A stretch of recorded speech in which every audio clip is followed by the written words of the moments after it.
আসসালামু আলাইকুম ভিউয়ার্স, আজকে আমি আপনাদেরকে দেখাবো তেলের পিঠা কিভাবে বানাবেন। এরকম তেলের পিঠা তুলতুলে নরম আর কাঁচাও থাকবে না। তো আমি চালের গুঁড়াটা ভালো করে দিয়ে চেলে নিয়েছি, তেল আর চিনিটা নিয়ে নিলাম। তো এখন পানি গরম করে নিচ্ছি। তো পানিটা গরম অতিরিক্ত করতে হবে, কারণ এতে চিনি দিলে যেন চিনিটা গলে যায়। তো এখানে কিছুটা লবণও দিছি, আপনাদের স্বাদ অনুযায়ী আপনারা লবণ দিয়ে নেবেন। তো এভাবে নাড়াচাড়া করে চিনিটা গলায় নেবেন। তো আমি একপাশে চুলায় তেলটা দিয়ে দিচ্ছি। তো এখন আমি এখানে এই কাজটা কিছু সময় নিয়ে করতে হবে, যেন চিনিটা ভালো করে গলে যায় আর পানিটা একটু ঠান্ডা হয়ে যায়। তো তারপরে আমি আটাগুলো দিয়ে দিচ্ছি। তো এইটা ধীরে ধীরে করতে হবে এই কাজটা। তো আমি এইভাবে কিছুক্ষণ নাড়িয়ে নাড়িয়ে খুমিরটাকে ভালো করে নিচ্ছি। তো আপনারা দেখতে পারতেছেন। তো এই কাজটা সবাই একটু সময় নিয়ে করবেন, কারণ এটাতেই হচ্ছে পিঠা। এটা যদি ভালো হয় খুমিরটা, তাহলে পিঠাটাও সুন্দর হবে। তো আমি এইভাবে কিছুক্ষণ করতে থাকবো যতক্ষণ না আমার খুমিরটা পারফেক্ট আসছে। তো আপনারা এভাবেই করবেন। তো যখন খুমিরটা দেখবেন কিছুটা এরকম টাইপের হয়ে গেছে,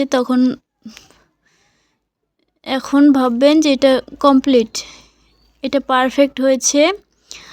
তো তেলের পিঠার গোলা বেশিটা পাতলা না, এরকমটাই ঠিক।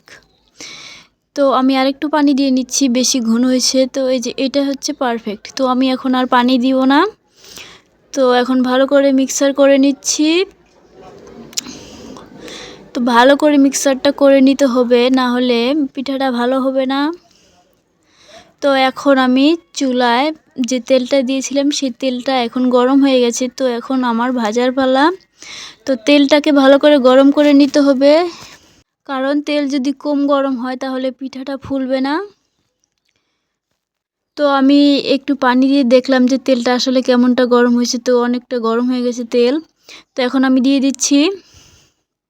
তো আপনারা দেখতে পারতেছেন যে পিঠাটা উঠতেছে। এই যে পিঠাটা হয়ে গেল। তো দেখতে পারতেছেন যে পিঠাটা ঠিক কেমন হয়েছে। তো আপনারা বাসায় এভাবে বানাবেন, আপনাদের পিঠা কাঁচাও থাকবে না, দেখতেও সুন্দর হবে। আর আমার ভিডিওটা যদি আপনাদের ভালো লাগে অবশ্যই সাবস্ক্রাইব করে রাখবেন আরও নতুন নতুন ভিডিও দেখার জন্য। আর কে কোন পিঠা দেখতে চান আমাকে অবশ্যই কমেন্ট করে বলবেন। দেখেন এই পিঠাটাও মাশাআল্লাহ অনেকটা সুন্দর হয়েছে। সবগুলো পিঠাই অনেক সুন্দর হয়েছে।